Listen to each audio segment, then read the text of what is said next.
नई नई नई ये बातें नई है जानकारी आ गई अब हमारी सीनियर्स की बारी। नई नई नई ये बातें नई है जानकारी आ गई अब हमारी सीनियर्स की बारी। इनके अनुभव से अपनी बदली दुनिया सारी, इनके अनुभव से अपनी बदली दुनिया सारी। टाटा टाटी नाना नानी करते बातें प्यारी।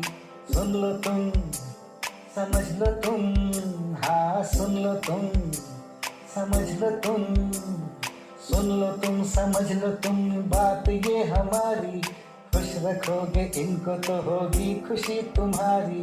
नई बातें हैं ये देखो नई जानकारी आ गई अब हमारी सीनियर्स की बारी।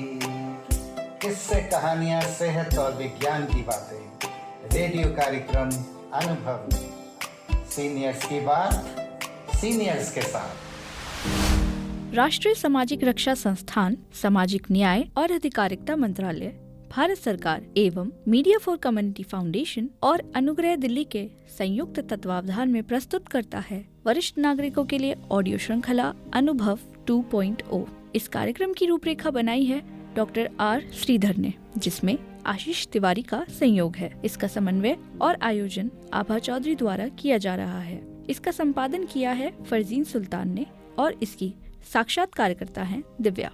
माता पिता एवं वरिष्ठ नागरिकों का भरण पोषण एवं कल्याण अधिनियम 2007। यह अधिनियम भारत सरकार द्वारा वर्ष 2007 में बनाया गया था ताकि बुजुर्गों और माता पिता को उनके बच्चों या उत्तराधिकारियों से भरण पोषण और देखभाल सुनिश्चित की जा सके। इसके उद्देश्य वृद्धजनों को आर्थिक, सामाजिक और भावनात्मक सुरक्षा प्रदान करना है। इस कानून के तहत यदि कोई संतान या उत्तराधिकारी अपने माता पिता या 60 वर्ष से अधिक आयु के वरिष्ठ नागरिक की देखभाल नहीं करता है तो वह व्यक्ति भरण पोषण अधिकरण के पास जाकर शिकायत दर्ज करवा सकता है। साथ ही अधिकरण ऐसे मामले में भरण पोषण की राशि भी तय करता है जो कि अधिकतम 10,000 रुपए प्रतिमाह हो सकती है। इसके अलावा यदि कोई व्यक्ति संपत्ति इस शर्त पर किसी को देता है कि वह उसकी देखभाल करेगा और वह व्यक्ति अपने दायित्व का पालन नहीं करता है तो संपत्ति का हस्तांतरण भी रद्द किया जा सकता है। इस अधिनियम के बारे में और विस्तार से बताएंगे एडवोकेट दिनेश कुमार। सर, आपका बहुत बहुत स्वागत है। सर, सबसे पहले आप अपने बारे में हमारे श्रोताओं को बताएं। मैं Dinesh Kumar Gupta, farmer legal aid council, Delhi state legal services authority, Rouse Avenue court, नई दिल्ली से हूँ। आज का टॉपिक है maintenance and welfare of parents senior citizen act 2007। इसमें राइट्स ऑफ सीनियर सिटीजन क्या है ये बताया जाएगा। सर, सीनियर सिटीजन एक्ट के बारे में बताएं, आखिर ये एक्ट होता क्या है? तो एक्ट क्यों बना, एक्ट की जरूरत क्यों पड़ी? सबसे पहले क्योंकि जल्दी से जल्दी न्याय मिले। कोर्ट के द्वारा न्याय जल्दी नहीं मिलता था, इसलिए ये इस एक्ट का पार्लियामेंट से पास कराया गया 2007 में। अब इसके अंतर्गत हर जिले के अंदर सीनियर सिटीजन ट्रिब्यूनल स्थापित किए गए हैं, जिसमें कोई भी सीनियर सिटीजन या माता पिता अपनी मेंटेनेंस के लिए या अपनी प्रॉपर्टी वापस लेने के लिए फ्रॉडली या वॉलंटरी उन्होंने किसी बच्चों के नाम किए या किसी के भी नाम किए है तो वो उनको वापस मिल सके अगर वो मेंटेनेंस नहीं देते हैं या उनका देखभाल नहीं करते हैं। इसके लिए सीधा ही आप 90 दिन में यहाँ फैसला होगा। यहाँ पे सीधी एप्लीकेशन देनी है। एप्लीकेशन अगर आपको नहीं भी आती तो DLSA के द्वारा लीगल एड क्लिनिक हर ज़िले के अंदर DM ऑफिस में खुले हुए हैं और वहाँ पे एडवोकेट DLSA की तरफ से बैठता है, एक लीगल वॉलंटियर्स भी बैठता है।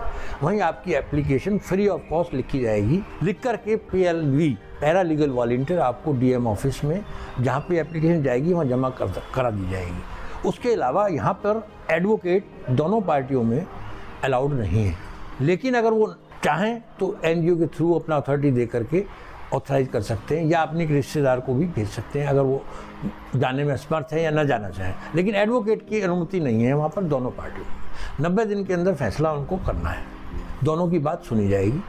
उसके अकॉर्डिंग 10,000 रुपये तक वो मेंटेनेंस दे सकते हैं। और अब आगे भी कानून और पास होने वाला है कि जैसी परवरिश खुद जी रहे हैं ऐसे ही उनको भी माँ बाप को, माता पिता को, बाबा को रखना है। अगर वो मेंटेनेंस नहीं देते, मेंटेनेंस के ऑर्डर हो गए, उन्होंने मेंटेनेंस नहीं दिया तो उनको जेल की सज़ा भी हो सकती है, पेनल्टी भी लगाई जा सकती है। वो मेंटेनेंस माइनर के अलावा बेटा बेटी, पोता पोती, daughter in law, son in law, और यदि डेथ होने के बाद जो भी वारिस बनता है उससे ले सकते हैं। और उसके लिए सीधी एप्लीकेशन वहाँ डालनी है, वहाँ सुनवाई दोनों की शुरू होगी। सुनने के बाद 90 दिन के अंदर फैसला देना होगा। अगर वो नहीं दे सके तो कोई इमरजेंसी है तो 30 दिन का टाइम और बढ़ जाएगा।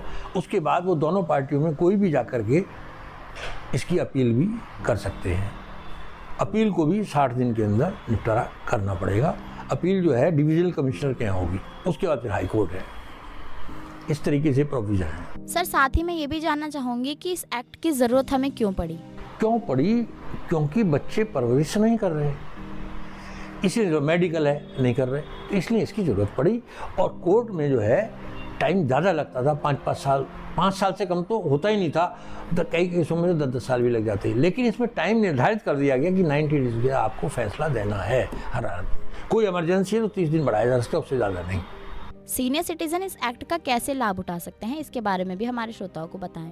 फ़ायदा क्या कि उनको अवेयरनेस करना है, जगह जगह जाकर, घर घर जाकर, अखबारों के थ्रू, टीवी के थ्रू, रेडियो के थ्रू, आपके माध्यम से पब्लिक में अवेयरनेस लानी है। डीएलएस से भी कर रही है इस काम को, पूरी हिंदुस्तान के अंदर अवेयरनेस ला रही है, जिससे उनको पता लगे कि हमारे अधिकार क्या हैं और हम कैसे प्राप्त कर सकते हैं। सर क्या कोई और प्रावधान भी हैं जो आप हमें बताएं सीनियर सिटीजन के राइट के लिए?